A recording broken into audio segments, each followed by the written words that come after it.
Hi guys, so I just wanted to run through a quick point of sale video just so everyone can see exactly through the process. So first thing we're going to do is start off on point of sale. You have a couple of options for transaction types here. A sale type is going to be off the rack when they walk out the door. It's just a quick sale where they come in, walk out, pay the full price, and they take the items with them. Let's skip over special order for a second and jump to layaway. So that's going to be if it's off the rack and the customer is going to be making multiple payments on it. So normally that's left in the shop and then they continue to make payments, and then when their final payment, they take that item home. And then of course you have a return here if you need to do that. Also, you can create a return from a completed special order. That's one of our articles in BridalLive. I like doing it that way better because it will link your payments and it will link all the items together just to make sure everything is seamless. But if you did need to just simply create a return, you can go point of sale, create return. The one you guys are going to be creating the most is going to be a special order. This is going to be a transaction type where you're going to place the order with the vendor. The customer is going to most likely either make one deposit and whole payment or multiple payments on it, but this transaction type will stay pending until you've ordered that dress with a designer and then received that from the vendor. So I'm just going to go ahead and click on create special order. And the basic layout of all the transaction types is the same. So you have the transaction type in the top left with the number that coordinates with that transaction type here. The status is below. You'll have status pending, status complete, or status void if the transaction was voided. The associate for the transaction is here at the top. This can be defaulted to whoever is the user that's logged in, or unassigned and then forcing the user to assign that associate. So that's some settings for your point of sale preferences. Order date will default to today's current date. And then you'll have the contact information in the top right and item and payment information below. When you're going to be assigning the contact, you're going to search by the last name. This is because you may have 500 Lindsays in your contacts, but hopefully you can limit those by the last name there. So I'm going to go ahead and add, I believe, yes, I have a contact with my last name starting with S. So if I did have multiples here, I could keep typing in and then hit a comma and then type in the first letter there. Oh yeah, I spelled that incorrectly. So you could just keep going, typing the first name if you did have multiples there. So I'm just going to select my contact. And since you guys don't really do wedding parties in BridalLive or bridesmaids dresses, you probably won't need this event contact down here. But if this was a bridesmaid, you could add the bride below that, and that would give you the ability to track everything under the bride as well. When it comes to adding an item, you're just going to search by that item name, which is the item name that the customer would be referring to that gown as, not the vendor item name. If that is different, when you private label, that's what the vendor would call that item. You can also, if you need to sort, you can sort by vendor or you can sort by department here. Also, you can search by vendor item name or item number. Item name is just the default here.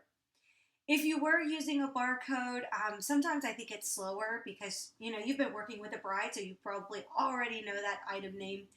But if you were using a barcode, you could click on the little skew icon here, scan the item, and it would pop in the item number. Same thing as using this search right here. If for some reason the item wasn't in your inventory and you needed to do a quick add on the special order, you can use this plus sign. Will allow you to go ahead and add an item here if you have those permissions. So let's just go ahead and go back to our default here and add in an item. Let's see, bridal gown. And some of these settings I'm sure are different than yours. So there is I pre-filled mine with the color and the size. You do not have to do that, and most stores do not. But you would want to make sure you have your color and size set before you do create the purchase order. And then you would want to have your tax here or your VAT if you're in non-US states. And then you have your adjusted price. If you need to give a discount, you can do a dollar amount. If you wanted to just say, I'm going to give $100, you would just change this to $1,100. And BridalLive will calculate the exact percentage for you there. And if you did want to give a percentage, so let's go back to our regular $1,200. If you wanted to give a percentage, let's say we're going to give a 10% discount, you could give that here, and BridalLive will do that for you. Line item notes. These are notes that will carry over to your purchase order. So you could say something like zipper back instead of buttons, and this could carry over to the vendor. The notes on the bottom left of the transaction screen, these are going to be more so for the printed and emailed invoice for the customer, whatever you wanted to add.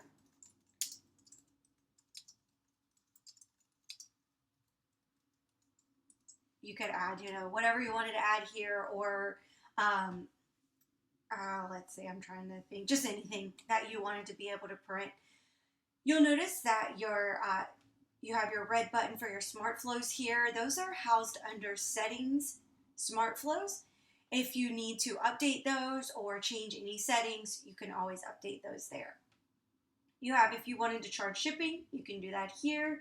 Any fees, BridalLive will automatically calculate your sales tax for you, so you shouldn't have to worry about that as long as you have that set up under your settings, point of sale, tax codes. And then you'll have your subtotal. This is going to be the amount of the adjusted price for each item you have on your transaction, and then the total would be plus any of your sales tax, shipping, fee, etc. And then you'll have that total amount due. On your payments, I know everyone's going to be using BridalLive Pay, so in your payments, you will have a couple of options here. You will have request payment, process credit card, and most everyone has process credit card with tip. And then you'll have a small arrow to the right that says that you can click on that allows you to enter that card manually. You can process the credit card without the tip if that is not your default setting. And you'll have add payment plan if you needed to ever in the future use a payment plan if someone didn't necessarily or wasn't able to make that full 100% deposit. And then the add payment here would be if you are going to take anything processed outside of BridalLive.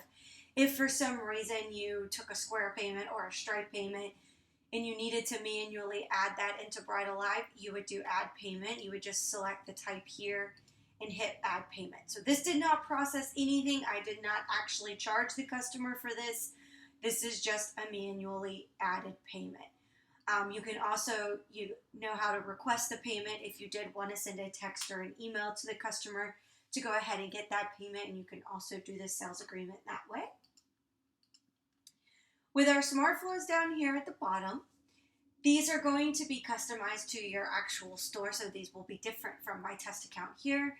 But for now, I'm going to assign my category to brides purchased, and that way I can future market to her in the future and send my email receipt template. That way she can go ahead and get that receipt there.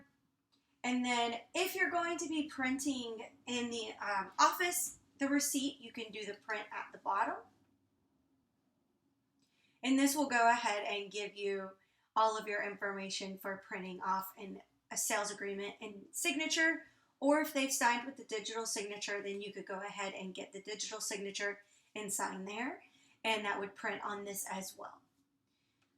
When it comes to completing the special order, you are going to leave the special order pending.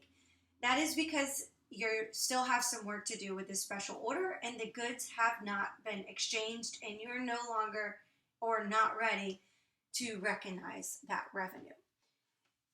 You can see at the bottom left that this transaction is always being saved, and BridalLive is saying the date, the time, and the user who last changed anything on this screen. So you can always see that at the bottom, so we're free to leave this page as long as our smart flows are not red and have been processed. And also you'll notice if you had required color and size here and these were blank, you would see a red ring around here. So if you do have the required color and size in your setting, you will need to make sure that those are filled in. as well as your size. And you will want to make sure that's done before you create the purchase order, because no one wants to send over to the vendor without the color and size. That would make no sense. So let's say, let's just take another look at how to get and see what needs to be placed for an order with a vendor. I'm going to go to the Smart View button at the top here. And the most important one is going to be these buckets at the bottom. So you have your unissued special orders here. This is going to say in BridalLive, okay, you have a special order with items on it that look like they need a purchase order. These are your attention items. So anything here, BridalLive says needs a purchase order. It's a good place to always check every day just to make sure that you are keeping an eye on this and nothing is slipping through the cracks. The next one over is unsubmitted purchase orders, and we'll take a look at the purchase order in just a second. But this means that there is no submitted date on the purchase order. And then the next is unconfirmed purchase orders. And that means that there is simply no confirmation number on the purchase order. And then whether it has a submitted date or a confirmation number or the estimated ship date, it is always going to show in your arriving purchase orders bucket. And that's just to make sure that nothing is slipping through the cracks there, and you can always see what's coming in and going out of your store. So let's go ahead and click on our unissued special orders. You'll see I have 5 here. And I'm going to click on the one that we just most recently created, this special order number 104. Just going to click Edit under the Action button on the right. And then it just takes us back to that same transaction we were looking at prior.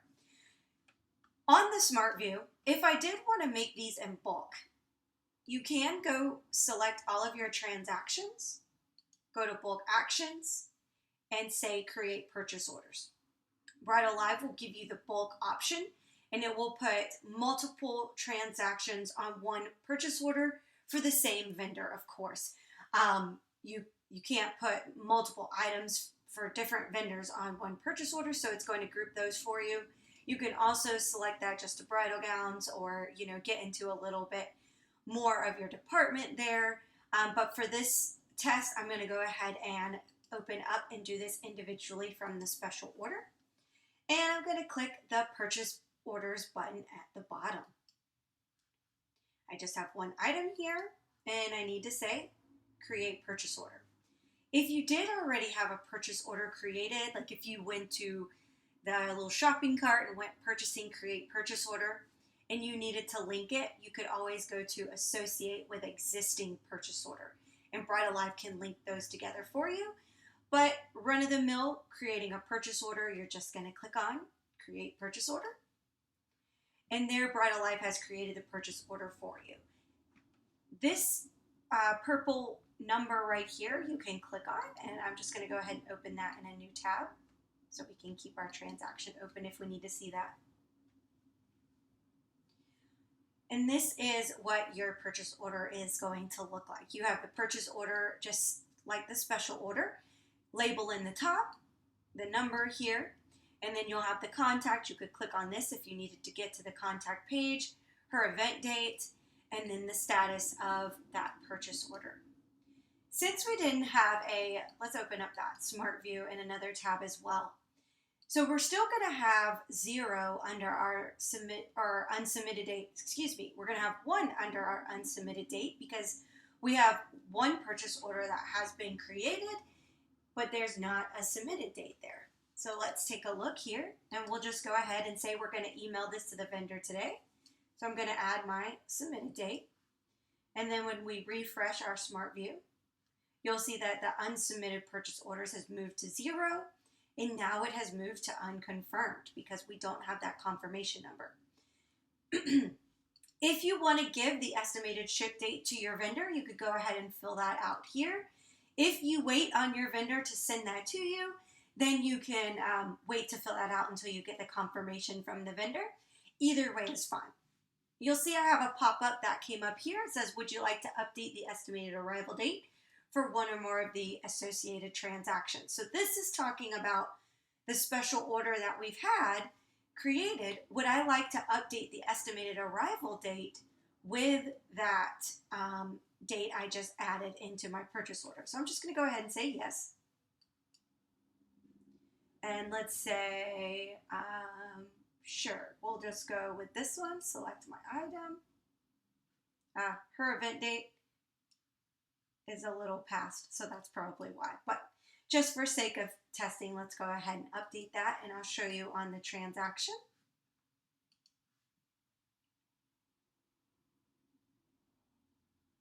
You'll see that estimated arrival date is now here.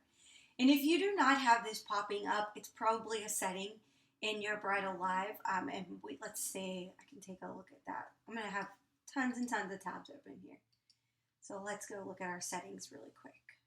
And that's going to be under Purchasing Preferences. Let's see, and that is going to be this one right here. Prompt to update estimated arrival date when ship date changes on PO. You'll see mine is set to yes here. So if you don't see that happening, this is probably what you're missing here.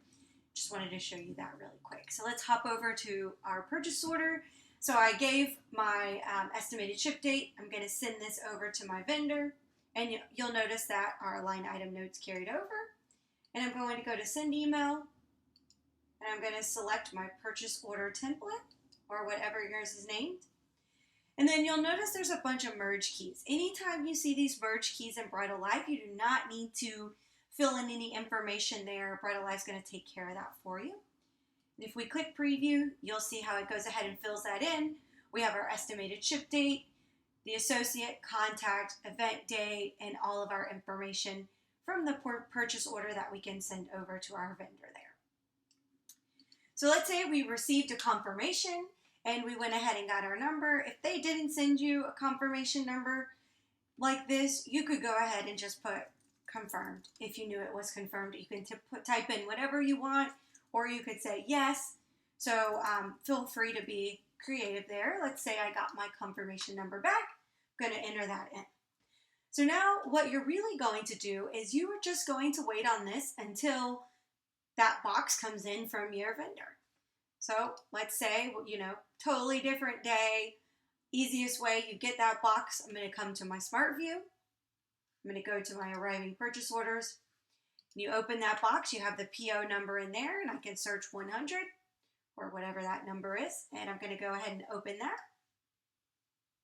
And then I'm going to receive these items. I've checked it, I've looked at my box, made sure, yep, my bridal gown looks great, no tears, right size, everything, right color.